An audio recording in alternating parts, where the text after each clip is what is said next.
हाँ। जी अस्सलाम वालेकुम। क्या हाल है? मैं ठीक हाँ। हाँ जी, प्रोग्राम सुन रहे हैं, बड़ा अच्छा लगता है। अच्छा अपना नाम दसो पहले। मेरा नाम, मैं लाहौरों बोल रही हूँ, मेरा नाम जैनब बीबी। अच्छा जैनब बीबी, ये दसो कि डर लगता जी? हाँ जी, बहुत ज्यादा, क्यों नहीं। किहदे तो लगता है? हर आने वाले बुरे वक्त तो लगता है। आने वाले बुरे वक्त तो लगता है। जी।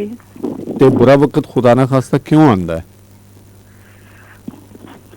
ज्यादा तो ऐसा आता है कि वक्त एक मिनट का भी नहीं पता किस टाइम से केड़ा हादसा हो जाए, केड़ा काम हो जाए। ਵੇਖੋ ਉਹ ਤੇ ਨਹੀਂ ਨਾ, ਕੁਝ ਚੀਜ਼ਾਂ ਸਾਡੀ ਪਲਾਨਿੰਗ ਹੁੰਦੀ ਹੈ, ਸਾਡੇ ਆਪਣੇ ਕੰਮ ਹੁੰਦੇ ਨੇ ਨਾ, ਅਸੀਂ जी। ਯਕੀਨੀ ਤੌਰ ਤੇ ਕੁਝ ਵੀ ਕੰਮ ਕਰਨੇ ਤੇ ਉਹਦਾ ਪਹਿਲੇ ਅਸੀਂ ਸੋਚ ਹਿਸਾਬ ਲਾਉਂਦੇ ਆ ਕਿ ਇਹ हाँ ਕਰਨਾ जी। ਹੈ, ਇਸ ਤਰ੍ਹਾਂ ਉਹਦੇ ਪਹਿਲੇ ਤੋਂ ਉਹਦੀ ਪਲਾਨਿੰਗ ਕਰਨੀ ਹੈ ਨਾ, ਉਹਦਾ ਜੋੜ ਜਾਮਾ ਕਰਨੇ ਆ।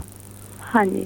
ਤੇ ਜੇ ਤੁਸੀਂ ਅਗਰ ਸਹੀ ਕੀਤਾ ਹੋਇਆ ਵੇਖੋ, ਉਹ ਫਿਰ ਰੱਬੋਂ ਆਈ ਨਾ, ਕਹਿ ਲਵੋ ਕਿ ਖੁਦਾ ਨਾ ਖਾਸਤਾ ਕੋਈ ਮਾਮਲਾ ਹੋ ਗਿਆ ਹੈ, हाँ जी। ਲੇਕਿਨ ਤੁਹਾਡੀ ਅਗਰ ਉਹਦੇ 'ਚ ਤਰਤੀਬ ਠੀਕ ਹੈ, ਤੁਹਾਡੇ ਮਾਮਲਾ ਠੀਕ ਨੇ, ਤੁਸੀਂ ਉਹਨੂੰ ਬੜਾ ਅੱਛਾ ਪਲਾਨ ਕੀਤਾ ਹੋਇਆ ਹੈ, ਤੇ जी ਫਿਰ जी।